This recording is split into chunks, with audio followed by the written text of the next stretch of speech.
June 27, 1880. Tuscumbia, Alabama. Helen Keller was born into this world. She was a healthy baby, laughing in her mother's arms. She could see light, hear sounds, and speak words.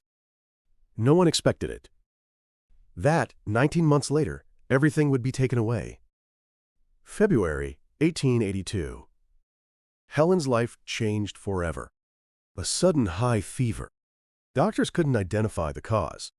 At the time, various theories spoke of brain inflammation and infections. For several days, she hovered between life and death. Her mother, Kate, never left her daughter's bedside. She prayed continuously. "Please, save this child." The fever subsided. But something was different. Her mother waved her hand. No response. She called her name Helen. She didn't turn around. The doctor's diagnosis was cruel.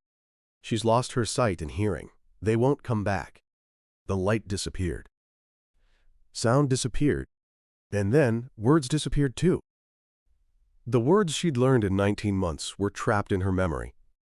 In darkness and silence, Helen was isolated. She was cut off from the world. No one could reach her. She couldn't reach anyone either. There was no means of communication. She couldn't express what she wanted. She couldn't convey her emotions. Anger became her only language. Throwing plates, breaking furniture, hitting family members. She was like an animal, it was later said. But that's not true. She was desperate, trying to communicate something. But there was no way. March 3, 1887.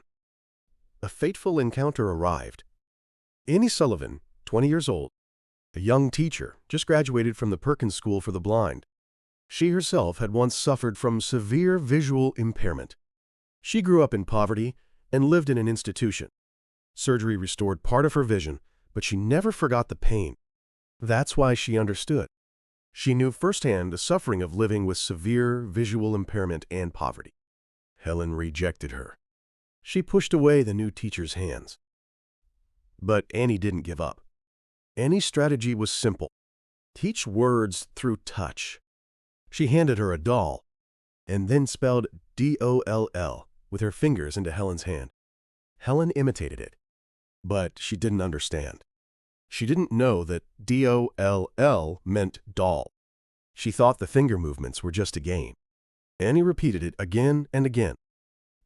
Doll, hat, pin, key. Every day, for hours. But it didn't reach Helen's heart. April 5, 1887. History moved. At the water pump, Annie drew water. Cold water flowed over Helen's hand. On her other hand, Annie spelled the finger signs W-A-T-E-R. In that moment, something happened. Helen's face changed. Her eyes widened. She understood. The finger movement, W-A-T-E-R, meant this cold flowing thing. Everything has a name. To a girl who'd been locked in darkness for 6 years, suddenly, the world opened up. She grabbed Annie's hand. More, teach me. In recollection, on that day alone, she demanded many words one after another, and her vocabulary rapidly increased. From the miracle at the water pump, a long journey began. Annie became Helen's hands, her eyes, her ears. Every lesson was conveyed through finger spelling. She read books in Braille. For textbooks without Braille, Annie spelled every single word into Helen's hand with her fingers. Helen learned voraciously.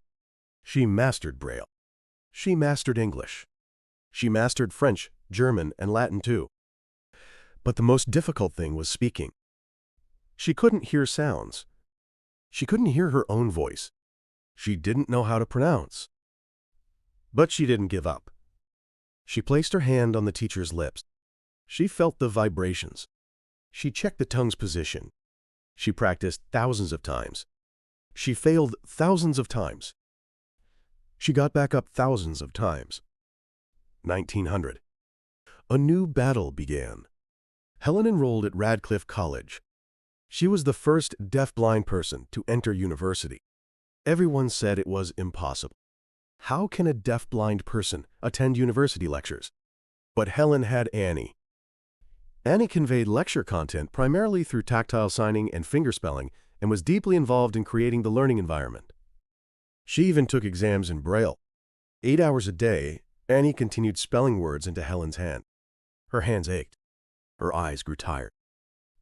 But she didn't stop. June 28, 1904. The impossible became reality. Helen Keller graduated from Radcliffe College with honors. She is widely known as the first deaf-blind person to earn a bachelor's degree. At the graduation ceremony, her name was called. The audience gave a standing ovation. Annie shed tears. 20 years of effort culminated in this moment. But Helen's battle wasn't over. This was just the beginning. After graduation, Helen became a writer. On a Braille typewriter, she wrote stories. She wrote about her own life. She advocated for the rights of people with disabilities. She spoke of human possibility. Numerous books and articles were read worldwide, and her major works were translated into many languages. But she wasn't satisfied with just writing. She traveled the world. Thousands of lectures. At first, audiences were skeptical. How can a deaf-blind person give a lecture? But when she began speaking, everyone fell silent. 1909. Helen became more radical. She joined the Socialist Party of America. She began publicly supporting socialism. She discussed labor issues and poverty as problems of the social structure. In the 1920s, she strengthened her advocacy even further. Poverty is not accidental. It's the result of the system. Many causes of blindness are poverty and poor working conditions. Her message was clear. Disability is not an individual problem. It's a social problem. But Helen didn't just tell her own story. She became a social activist. She wrote and lectured on women's suffrage, labor issues, and criticism of war, advocating for social reform. 1913. At a women's suffrage rally, she gave a speech. I cannot see, but I can see injustice. I cannot hear, but I can hear the cries of the oppressed. Annie repeated her words to the audience. Helen's pronunciation was distinctive and difficult to understand, but through Annie, her passion was certainly conveyed. The audience held their breath.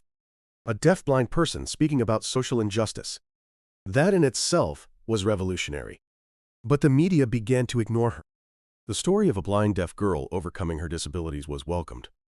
But the story of a blind deaf woman criticizing capitalism was not welcomed. Newspapers stopped writing about her socialism. They just repeated her disability overcoming story.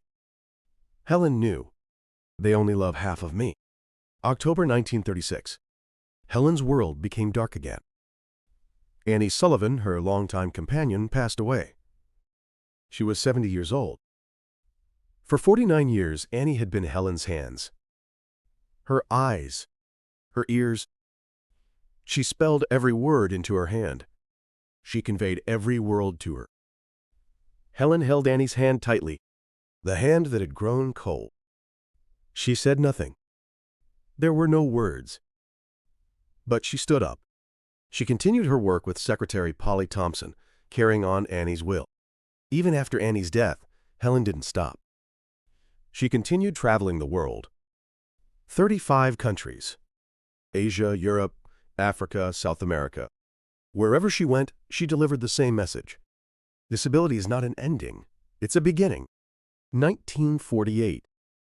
She visited Japan, interacting with schools for the blind and supporters, raising awareness of welfare for the visually impaired. In a nation wounded by war, she spelled hope into the hands of children. You have infinite possibilities. The children shed tears. A deaf-blind woman was changing the world. That in itself was hope.